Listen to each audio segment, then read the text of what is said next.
Transporti publik mbetet një çështje e pazgjidhur ndër vite. Qytetarët e anketuar nga televizioni Shenja ankohen se janë të detyruar që në stacione të presin mbi gjysmore për shkak të mungesës ose linjave të pakta që sillen nëpër qytet. Në momentin e parë që na pase po i afrohemi, shoferi i autobusit privat filloi tërheqjen nga stacioni duke i lënë qytetarët të presin. Ne se ka što da po mogljam napušti prazne notide. Vikan si isključivo. Nuk u ndalë, nuk e di tash edhe a respektohet orari i lëvizjes së autobusave. Është vështirë ne të presim, kemi probleme të vazhdueshme me qarkullimin e autobusave, edhe nuk janë të rregullt.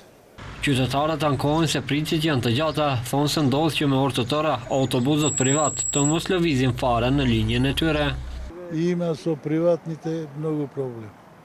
Кога сакаат доваѓаат, кога не почитуваат воопшто правилата. Воопшто.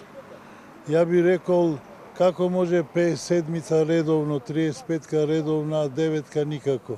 Само државните автобуси доваѓаат, приватните воопшто. Сабајле неколку пати одат во Пладне од 12 до 4 ниеден автобус нема приватен. Hiç kur gjon s'ka, ka ditë 3 saat prejtim. Kur vajnë 7 për një herë, mos e një 3 saat zvajnë hiç.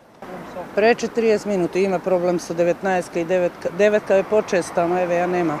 А 19-ка катастрофа. Сега моментално сум 20 минути. 5 отидоа нагоре, ниеден назад нема.